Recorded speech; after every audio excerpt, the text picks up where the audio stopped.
नमस्कार दोस्तों, स्वागत है आपका वीके ट्रिक्स क्लासेज में।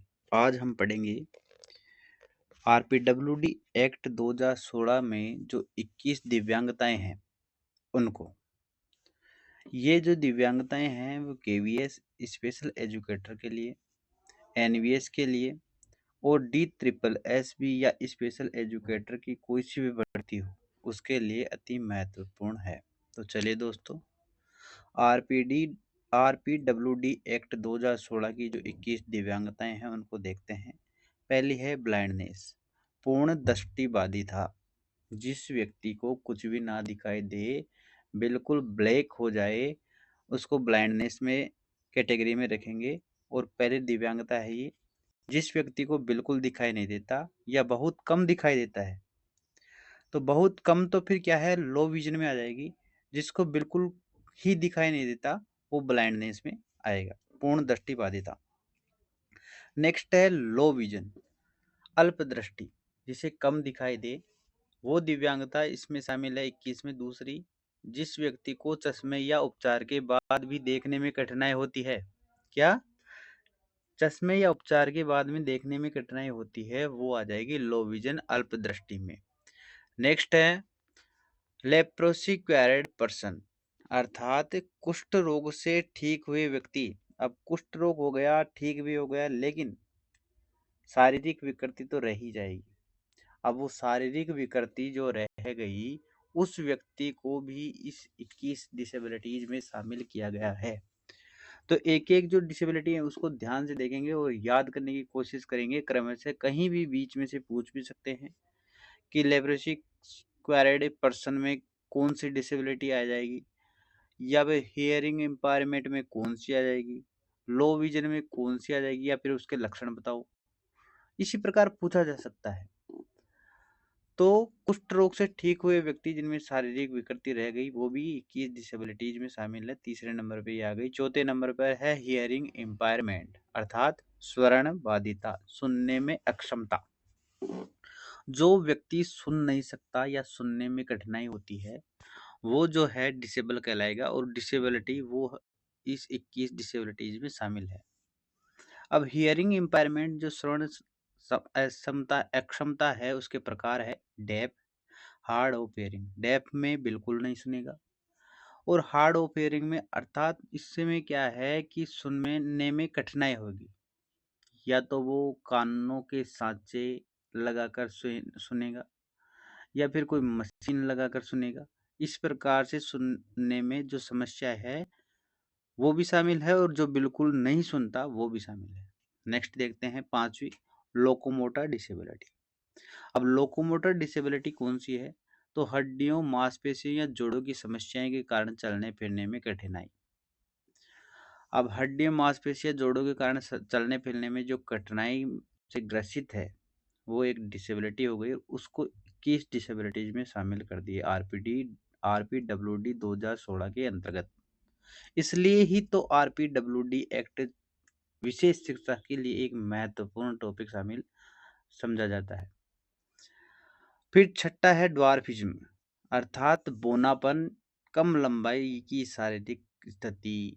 जो व्यक्ति बोना है, जो व्यक्ति बोना है, 4 फीट 6 इंच जो है लड़कियां बोनेपन में आती है, तो वो जो बोनापन है वो भी एक डिसेबिलिटी है, और उसको भी 21 डिसेबिलिटीज में शामिल किया गया है। नेक्स्ट देखते हैं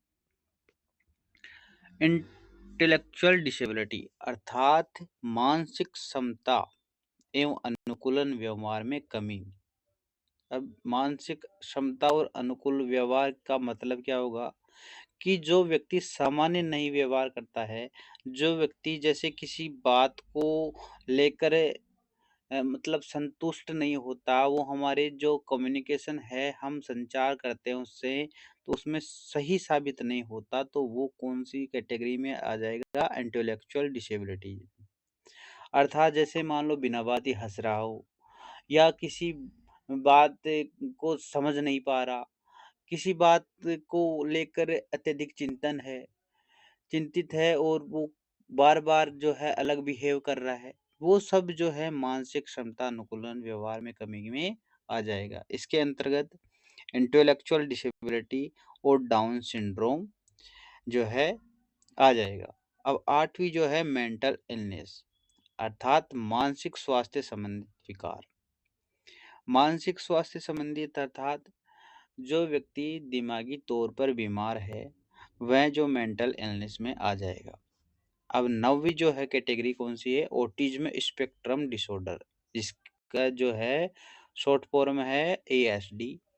ऑटिज्म स्पेक्ट्रम डिसऑर्डर में सामाजिक संचार एवं व्यवहार में कठिनाई होती है। वो सामाजिक कम्युनिकेशन नहीं कर पाता, एक दूसरे से बात करने में उसे संकोच होती है, वो अपनी बात को किसी को जो है किसी के सामने रख नहीं पाता, झिझक होती है, अपनी बात या फिर समाज में जो वो अपनी भूमिका में पिछड़ जाता है। तो ऑटिज्म स्पेक्ट्रम डिसऑर्डर जो है 9वीं जो ये क्रम में 9वीं जो डिसऑर्डर है ये भी शामिल है 21 डिसेबिलिटीज में। 10वीं आ जाएगी फिर सेरेब्रल पाल्सी। सेरेब्रल पाल्सी में मस्तिष्क क्षति के कारण शारीरिक गतिविधियों में समस्या होती है और इसके कारण जो है वो चल नहीं पाता या फिर वो दैनिक क्रिया नहीं कर पाता इत्यादि जो है वो अक्षमता से ग्रसित हो जाता है। और ऑटिज्म वाला बच्चा स्वलीनता जो इसे हिंदी में कहते हैं वो खुद में खोया रहता है, सामाजिक संचार करने में कठिन जो उसे अनुभव होता है। नेक्स्ट देखते हैं 11वीं मस्कुलर डिस्ट्रोफी अर्थात मांसपेशियों की कमजोरी से संबंधित बीमारी। जैसे मांसपेशियां उसकी मजबूत नहीं है, एक हाथ तो सही है लेकिन दूसरा हाथ कमजोर है, एक पाँव सही है दूसरा पाँव कमजोर है, या फिर टखनों के ऊपर सही है नीचे कमजोर है, ऐसे हो जाता है तो उसे मस्कुलर डिस्ट्रोफिक जो है क्राइटेरिया में रखते हैं। और ये जो है 11 नंबर की डिसऑर्डर ये डिसेबिलिटी सॉरी जो है ये 21 डिसेबिलिटी में शामिल है। 12वें नंबर की जो 12 नंबर की है क्रोनिक न्यूरोलॉजिकल कंडीशंस। इसमें क्या है? लंबे समय तक रहने वाले तंत्रिका तंत्र संबंधित रोग है। क्रोनिक न्यूरोलॉजिकल कंडीशन भी शामिल है। तो इसमें लंबे समय तक तंत्रिका तंत्र जो भी है मांसपेशियों संबंधित वो रोग इसमें है। 13 नंबर की जो है स्पेसिफिक लर्निंग डिसेबिलिटी SLD जो है शॉर्ट फॉर्म है इसकी। स्पेसिफिक लर्निंग डिसेबिलिटी में पढ़ने लिखने या गणना करने की कठिनाई होती है। जी हाँ दोस्तों, वो जो है पढ़ नहीं सकता, लिख नहीं सकता या फिर जो है गणितीय गणना नहीं कर सकता। उनको भी अलग-अलग नाम से जाना जाता है। जैसे SLD के प्रकार देखेंगे डिसलेक्सिया, डिसग्राफिया, डिसकैल्कुलिया। अब डिसलेक्सिया में पढ़ी ही जो लिखी हुई वस्तुएं जो पंक्तियां होती है तो उनको वो बच्चा समझ नहीं पाता कि क्या लिख रहा है। अब जैसे LUX लिख रखा है लक्स तो उसको वो लुक्स पढ़ेगा या फिर लिक्स पढ़ेगा। उसको जो शब्दों का सही अर्थ है वो पढ़ नहीं पाता, वो उसमें कंफ्यूज रहता है। और डिसग्राफिया है, इसमें क्या है लेखन संबंधित जो है उसकी समझ विकसित नहीं होती। लिखने में वो जैसे बी को डी लिख देता है, जैसे पी को क्यों लिख देता है, इस प्रकार वो लेखन संबंधित समस्या से ग्रसित हो जाता है। डिस्कैल्कुलिया में क्या है गणना संबंधित, वो गणना में पिछड़ जाता है। कोई कोई बच्चा होता है ना जो वैसे तो सही रहता है गणना में वो पिछड़ जाता है। फिर परिवार वाले कहते हैं कि वैसे तो ये सही है लेकिन गणित में कमजोर है। गणित में वो कमजोर नहीं है, उसकी कुछ क्षमताएं हैं वो कमजोर है। तो ऐसे डिसलेक्सिया, डिस्ग्राफिया, डिस्कैल्कुलिया ये जो है स्पेसिफिक लर्निंग डिसेबिलिटी में आती है। फिर 14 नंबर में है मल्टीपल स्क्लेरोसिस अर्थात तंत्रिका तंत्र की गंभीर बीमारी। इसमें कौन सी आ जाएगी? तंत्रिका तंत्र की गंभीर बीमारी। 15 नंबर में है स्पीच एंड लैंग्वेज डिसेबिलिटी अर्थात बोलने एवं भाषा समझने में कठिनाई। बोलने में वो अलग थलग बोलते हैं और जो बोली दूसरों द्वारा बोली गई जो भाषा है उसको भी वो समझने में कठिनाई महसूस करता है। फिर आती है 16 नंबर की थैलेसीमिया अब 16, 17 और 18 नंबर की जो भी डिसेबिलिटीज है ये रक्त संबंधित है। तो थैलेसीमिया, हीमोफीलिया और सिकल सेल डिजीज पूछ सकते हैं कि 21 डिसेबिलिटीज में रक्त संबंधित, ब्लड संबंधित जो डिसेबिलिटीज है वो कितनी है और कौन कौन सी है। तो 3 है। और 3 कौन कौन सी है? थैलेसीमिया, हीमोफीलिया और सिकल सेल डिजीज है। तो थैलेसीमिया में रक्त संबंधी आनुवांशिक रोग आएगा। हीमोफीलिया रक्त का थक्का न बनने की बीमारी, अर्थात जो अगर घाव हो गया तो उसमें से ब्लडिंग होती रहेगी, ब्लड रुकेगा नहीं निकलता हुआ, तो हो जाएगा हीमोफीलिया। फिर आएगा सिकल सेल डिजीज, तो इसमें लाल रक्त कोशिकाओं से संबंधित बीमारी होती है। नेक्स्ट देखते हैं मल्टीपल डिसेबिलिटीज, अर्थात दो या दो से अधिक बीमारियों का एक साथ हो जाना, खिचड़ी हो जाना। अब उसमें जैसे हियरिंग इम्पायरमेंट हो गया, जैसे श्रवण बाधित हो गया और विजुअल भी हो गया, वो देख भी नहीं सकता और सुन भी नहीं सकता, तो वो फिर किस में आ जाएगी? मल्टीपल डिसेबिलिटीज में आ जाएगी। 20 नंबर में है acid attack Vikram. Acid attack से प्रभावित जो व्यक्ति है उनको भी 21 डिसेबिलिटीज में शामिल किया गया है। फिर 21 नंबर पे है पार्किंसंस डिजीज। ये तंत्रिका तंत्र संबंधित बीमारी जिसमें शरीर कांपता है। जी हाँ दोस्तों, इसमें क्या है? शरीर कांपता है। अब नेक्स्ट देखेंगे इंटरव्यू में पूछे जाने वाले महत्वपूर्ण प्रश्न। इन जो 21 डिसेबिलिटीज है इनके आधार पर आपको इंटरव्यू में कौन कौन से सवाल पूछ सकते हैं और आप उसका किस प्रकार उत्तर देंगे, नर्वस होंगे देंगे या कॉन्फिडेंस के साथ देंगे, ये आपके ऊपर डिपेंड करता है।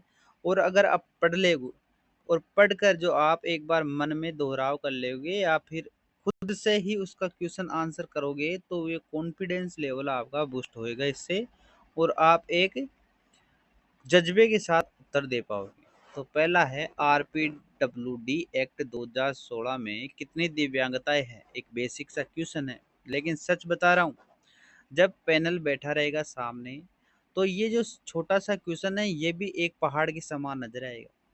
उस टाइम भूल जाते हैं, जो मेन छोटी छोटी बातें हैं उनको हम भूल जाते हैं और इतना कंफ्यूज हो जाते हैं कि 21 और 31 में फर्क समझ में नहीं आता, मुंह से निकल क्या रहा है, बोल क्या रहे हैं। इसलिए इनकी प्रैक्टिस जरूरी है। अभी तो ये लग रहा है कि ये छोटे मोटे क्वेश्चन है, इनको तो हवा में उड़ा देंगे।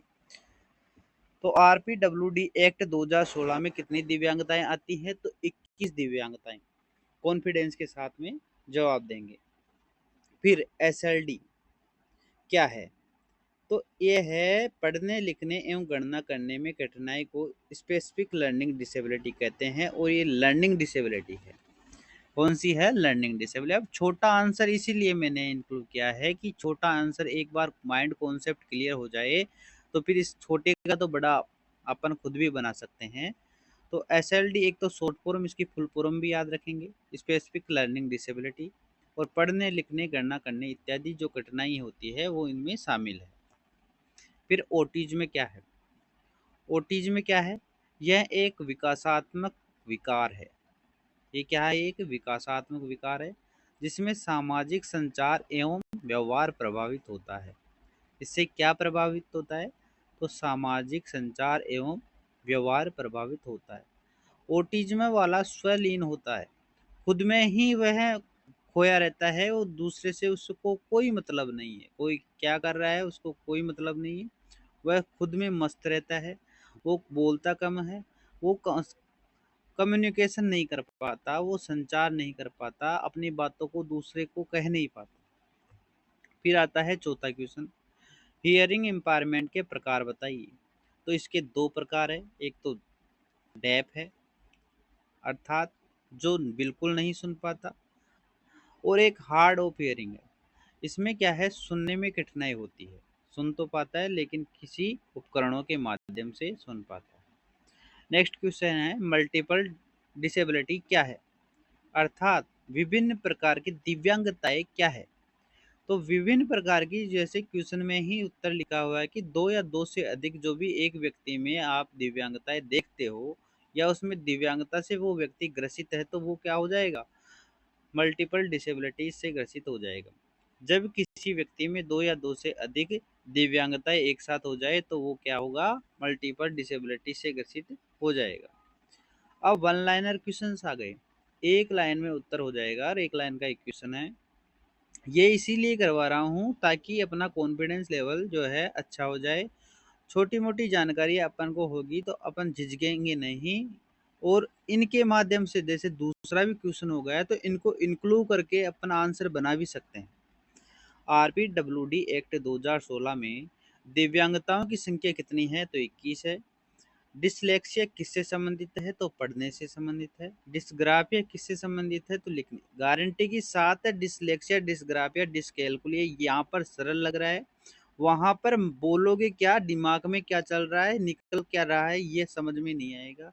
बाद में पता चलेगा अपन ने बोल क्या दिया। तो प्रयास करना सही रहता है, छोटी छोटी चीज़ों को भी हल्के में नहीं लेना चाहिए। डिसलेक्सिया पढ़ने से संबंधित, डिस्ग्राफिया लिखने से संबंधित, और डिसकैलकुलिया गणना करने से संबंधित है। और ये समस्याएं हैं एसएलडी की। ऑटिज्म किस प्रकार का विकार है, तो विकासात्मक विकार है। फिर आ गया हीमोफीलिया किससे संबंधित है, तो ये एक रक्त संबंधित है।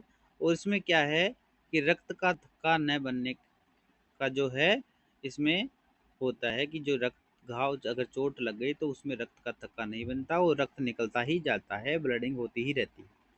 सेरेब्रल पाल्सी किस अंग से संबंधित है, तो मस्तिष्क से संबंधित है। लो विजन क्या है, तो लो विजन का मतलब होता है अल्प दृष्टि, तो इसमें क्या होता है, कम दिखाई देना हो जाता है। और पार्किंसंस डिजीज में क्या समस्या होती है, तो पार्किंसंस डिजीज में होता है शरीर कांपना। जैसे ये कर लो कि मॉर्निंग में, सर्दियों के दिनों में मॉर्निंग में पार्क में गए और वहाँ पर डिजीज हो गया, तो पार्क में जाओगे तो शरीर कांपेगा नहीं क्या, तो ऐसी याद रखने का। मल्टीपल डिसेबिलिटीज का अर्थ क्या है, तो इसका अर्थ हो गया दो या दो से अधिक दिव्यांगताओं का एक साथ होना। नेक्स्ट देखेंगे इम्पोर्टेंट फुल फॉर्म्स। अब इम्पोर्टेंट फुल फॉर्म्स जो है बेसिकली जो, वैसे तो बहुत सारी है लेकिन जो मेन है इम्पोर्टेंट है वो शामिल किए हैं। जैसे ASD, ऑटिज्म स्पेक्ट्रम डिसऑर्डर। इनको इनको तो रटी लेना है अपने को, 10-15 जो भी मैं बार बार वीडियो में इंक्लूड कर रहा हूँ, शामिल कर रहा हूँ, तो इसका मतलब ये है कि इनको तो रटी लेना है।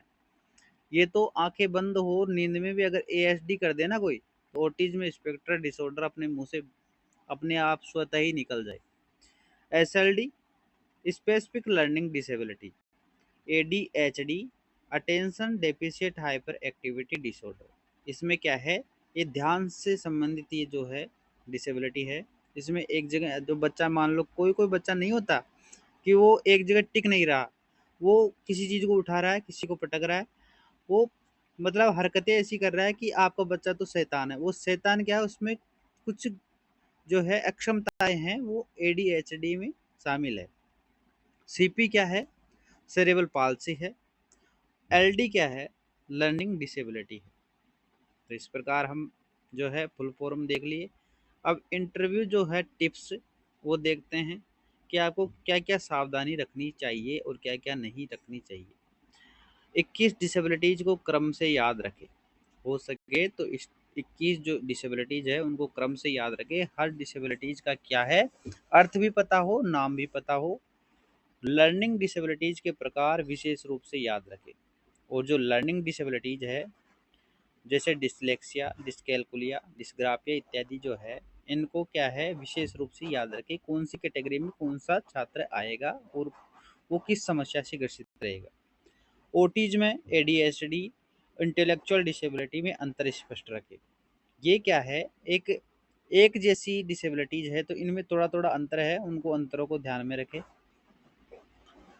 और जो प्रैक्टिकल एग्जाम्पल्स है उनके साथ उत्तर दें कि जी हाँ सर, मैंने अपने इंटर्नशिप के दौरान या फिर किसी भी जो भी मैंने प्रैक्टिस करवाई थी या मैंने पढ़ाया था ऑफलाइन, तो उसके दौरान मैंने ऐसे ऐसे बच्चों को फेस किया। उनमें से एक बच्चा ADHD का था तो मैंने उसको इस प्रकार हैंडल किया। ऐसे प्रैक्टिकल एग्जाम्पल्स के साथ उत्तर देना बेस्ट रहेगा। लास्ट में है, ध्यान रखने योग्य बिंदु है ये एक इम्पोर्टेंट। आरपीडब्ल्यूडी एक्ट 2016 की 21 दिव्यांगताएं दिव्यांग व्यक्तियों को समान अधिकार एवं अवसर प्रदान करने की दिशा में महत्वपूर्ण कदम है। स्पेशल एजुकेशन के लिए इन सभी दिव्यांगताओं का ज्ञान आवश्यक है। ये जो 21 डिसेबिलिटीज है इनका ज्ञान आपको मोटे मोटे तौर पर तो होना ही चाहिए। धन्यवाद दोस्तों, वीडियो के अंत तक आप बने रहे। अगर वीडियो पसंद आता है तो लाइक कर लीजिए और सब्सक्राइब कर लीजिए। इसी प्रकार वीडियो आते रहेंगे और एक फ्री में जो अपन मुहिम चलाए हैं विशेष शिक्षा की, उसकी तैयारी अपनी होती रहेगी।